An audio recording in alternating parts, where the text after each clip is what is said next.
Shalom. Selamat pagi jemaat Tuhan.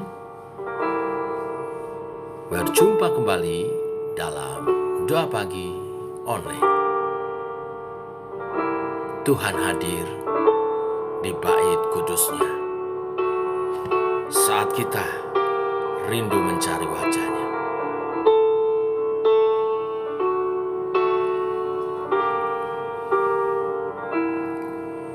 Tuhan hadir di bait kudus-Nya saat umat mencari wajah-Nya, berseru, berdoa, bersujud menyembah dan menikmati kehadiran-Nya. Tuhan mau dekat dengan umat-Nya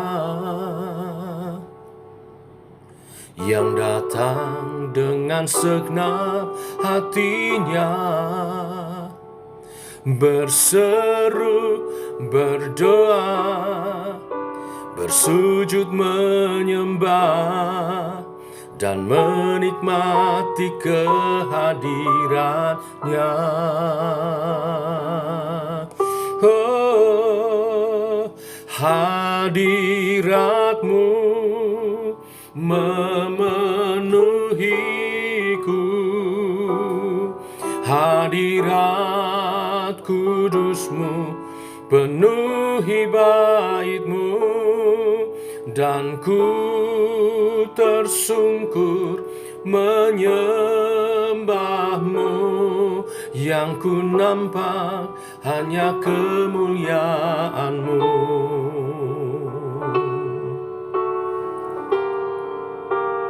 Oh, hadirat-Mu Tuhan kami rindukan. Tuhan hadir di bait kudus-Nya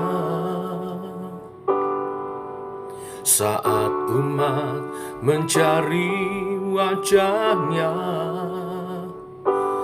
berseru, berdoa, bersujud menyembah dan menikmati kehadiran-Nya.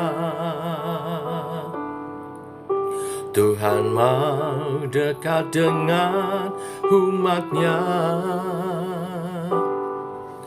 yang datang dengan segenap hatinya, berseru, berdoa, bersujud menyembah dan menikmati kehadiran-Nya. Oh, hadirat-Mu memenuhiku, hadirat kudus-Mu penuhi bait-Mu, dan ku tersungkur menyembah-Mu, yang ku nampak hanya kemuliaan-Mu.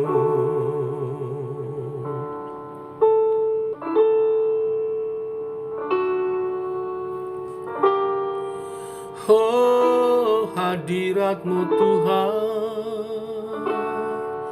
kami rindukan.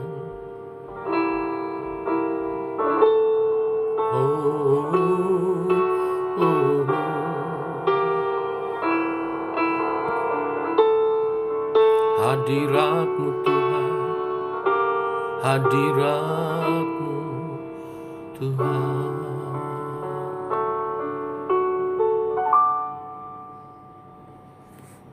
Kami selalu rindu akan kehadiran-Mu Tuhan, karena kehadiran-Mu berarti perkenanan bagi kami. Bila Engkau berkenan, Engkau menyatakan pribadi-Mu, kasih, kuasa, kebenaran firman yang menuntun kami umat-Mu. Teguhkan oleh kebenaran firman-Mu sebentar kami merenungkan firman-Mu. untuk kami selalu hidup dalam kerinduan, mencari wajah-Mu, ada dalam hadirat-Mu. Berfirmanlah Bapa, dalam nama Tuhan Yesus Kristus. Amin. Bapak Ibu, kita lanjutkan renungan firman Tuhan pada pagi hari ini. Imamat pasal 9 ayat 1 sampai yang ke-24. Demikian firman Tuhan. Pada hari yang ke-8 Musa memanggil Harun serta anak-anaknya dan para tua-tua Israel. Lalu berkatalah ia kepada Harun, ambillah bagimu sendiri seekor lembu muda untuk korban penghapus dosa dan seekor domba jantan untuk korban bakaran, kedua-duanya yang tidak bercela. Kemudian persembahkan itu di hadapan Tuhan. Dan kepada orang Israel haruslah engkau berkata begini, ambillah seekor kambing jantan untuk korban penghapus dosa, dan seekor anak lembu, dan seekor domba, masing-masing berumur setahun, dan yang tidak bercela untuk korban bakaran. Dan lagi seekor lembu dan seekor domba jantan untuk korban keselamatan, supaya dikorbankan di hadapan Tuhan, dan korban sajian yang diolah dengan minyak, karena pada hari ini Tuhan akan menampakkan diri kepadamu. Selanjutnya saya lompat ke ayat 23-24, bagian terakhir dari perikop ini. Demikian firman Tuhan, masuklah Musa dan Harun ke dalam kemah pertemuan. Setelah keluar, mereka memberkati bangsa itu. Lalu tampaklah kemuliaan Tuhan kepada segenap bangsa itu, dan keluarlah api dari hadapan Tuhan, lalu menghanguskan korban bakaran dan segala lemak di atas mezbah. Tak kala seluruh bangsa itu melihatnya, bersorak-sorailah mereka, lalu sujud menyembah. Bapak Ibu, di pasal sebelumnya, pasal 8, kita telah membaca tentang perayaan penahbisan Imam Harun dan juga anak-anaknya. Dalam ritual perayaan penahbisan imam, 7 hari Imam Harun dan juga anak-anaknya harus berada di depan kemah pertemuan atau kemah suci, berdiam di sana selama 7 hari. Di hari ke-8, ini yang kita baca dan renungkan hari ini. Pada hari ke-8, Musa memanggil Harun dan anak-anaknya, dan juga para penatua, lalu memberi arahan petunjuk agar mereka mempersiapkan korban di hadapan Tuhan. Perintahnya jelas terperinci, ya, dari ayat 3-21. Setelah lengkap semuanya diletakkan di atas mezbah, Harun memberkati bangsa itu dan mempersembahkan kurban. Lalu masuklah Musa dan Harun ke dalam kemah pertemuan. Selang berapa lama mereka keluar dan memberkati umat Tuhan. Ayat 23 tadi yang kita baca.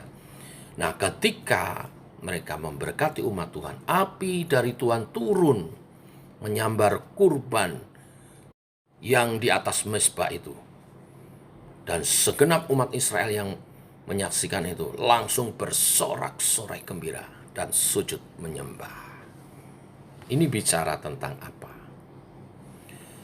Dalam perjanjian lama, turunnya api dari langit dan membakar korban pernah juga terjadi, yaitu di peristiwa ketika Elia melawan para nabi Baal di Gunung Karmel.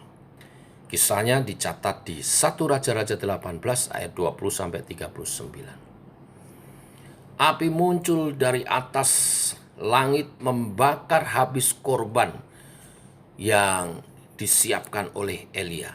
Padahal banyak diguyur berbuyung-buyung air. Peristiwa yang sama terjadi saat Musa dan Harun memberkati umat Israel setelah mereka bertemu dengan Tuhan di kemah pertemuan. Ini bicara tentang yang pertama, kehadiran Tuhan. Turunnya api Tuhan menyambar kurban di mezbah adalah lambang kehadiran Tuhan. Saudara, kehadiran Tuhan atas umatnya adalah perkara yang paling penting. Karena kehadiran Tuhan berarti penyertaannya. Karena kehadiran Tuhan berarti kasih kuasa dan pimpinan tuntunannya dinyatakan. Selanjutnya nanti kehadiran Tuhan berupa awan kemuliaan menudungi di waktu panas terik siang hari.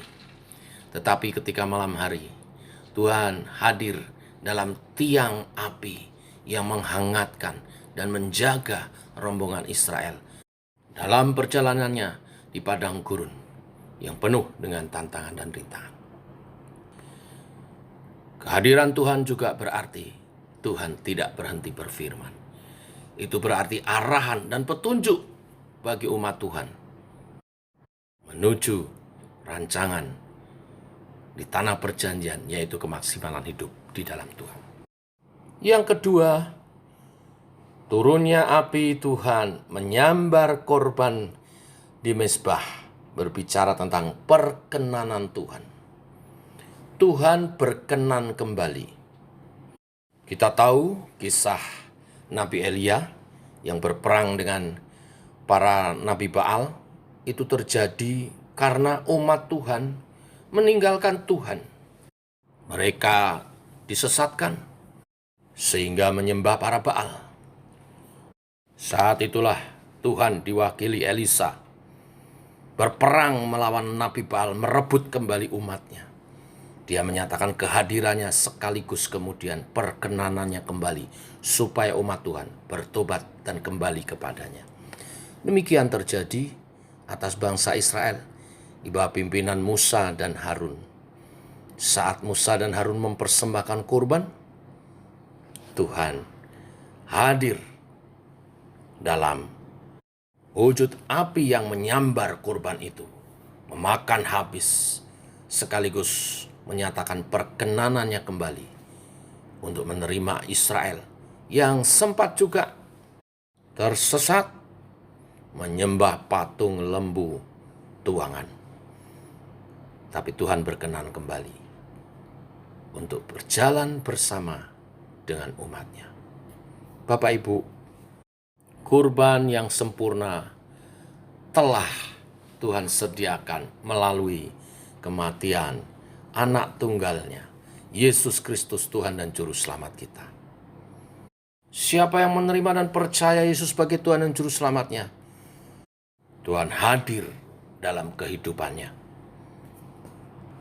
dalam pribadi, seperti api yang menyala-nyala di dalam diri setiap kita, yaitu api Roh Kudus, yang akan terus membara, menunjukkan kehadiran dan perkenanan Tuhan dalam setiap pribadi orang percaya. Mari kita jaga api itu dengan kita hidup sebagai korban persembahan bagi Tuhan. Persembahkanlah hidupmu sebagai korban yang berkenan kepada Allah. Amin. Mari kita berdoa. Bapa dalam surga, kami mengucap syukur untuk hari yang baru yang limpah dengan berkat-Mu. Rahmat-Mu selalu baru. Demikian pagi hari ini, kami bangun dalam keadaan sehat. Itu semua kasih, karunia, dan rahmat-Mu. Biar kami hidup sepanjang hari ini untuk memuliakan nama-Mu. Seperti firman yang kami dengar pagi hari ini. Korban yang sempurna telah dikorbankan bagi hidup kami, yaitu Yesus anak tunggal Bapa yang mati sebagai Tuhan dan Juru Selamat bagi kami. Setiap kami yang telah menjadi percaya, Engkau hadir dalam hidup kami dan Engkau memperkenan kami. Api Roh Kudus-Mu yang menuntun kehidupan kami. Pimpinlah kami, Allah Roh Kudus, berjalan seturut kehendak-Mu. Terus bakar semangat jiwa kami untuk hidup bagi Tuhan, untuk melayani Tuhan. Mempersembahkan hidup kami bagi kemuliaan nama-Mu. Terima kasih Tuhan untuk kebenaran firman hari ini, pencerahan yang daripada Tuhan. Hidup kami adalah hidup oleh anugerah korban Kristus yang menjadikan setiap kami bait Roh Kudus. Engkau diam dalam kami, bergerak bersama kami. Terima kasih Tuhan.